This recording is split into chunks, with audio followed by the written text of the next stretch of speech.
Hey, what's going on, everybody? 12 weeks out for my first contest, and here's a little bit of an update.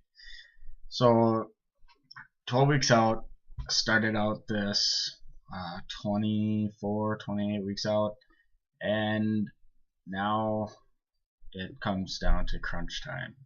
Everything's a lot more strict, workouts are a lot more intense.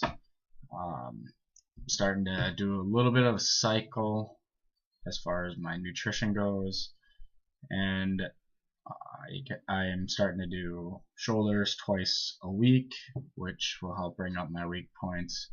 I have a shoulder impingement, which makes that a little bit difficult to do, but all in all, it'll help out.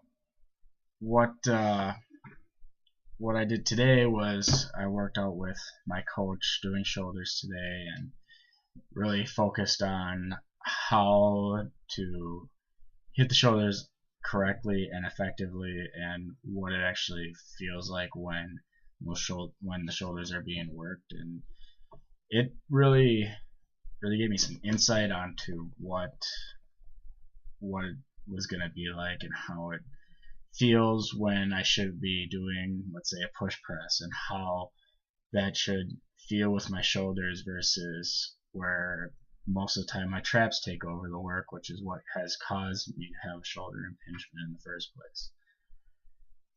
As far as everything else goes, training is great, the intensity is high, and I love it.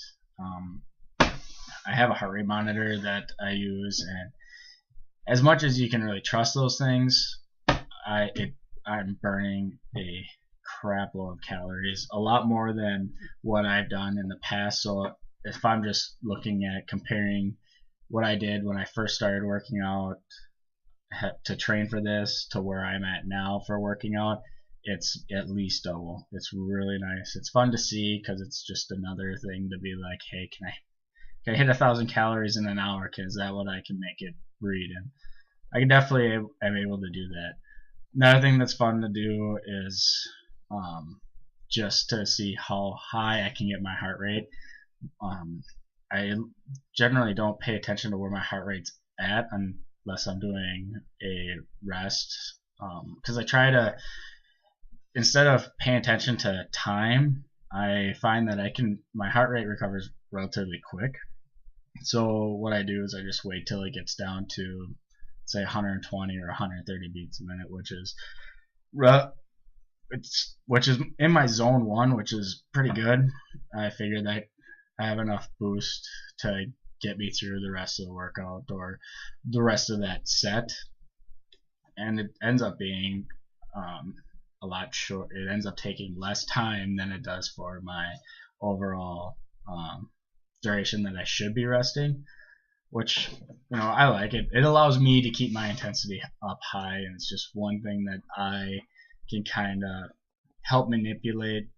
I know that my coaches, what they put down is how I should do it, and it's just sometimes the waiting game, the resting, I hate doing it. That's why I don't think I could be a bodybuilder, because or I guess I should say more like a power lifter, doing one rep or whatever it is, and then I'm waiting for like 5 minutes or so before I could do the next one. I don't even like waiting 30 seconds, but that time just seems like it takes forever till I'm able to go again.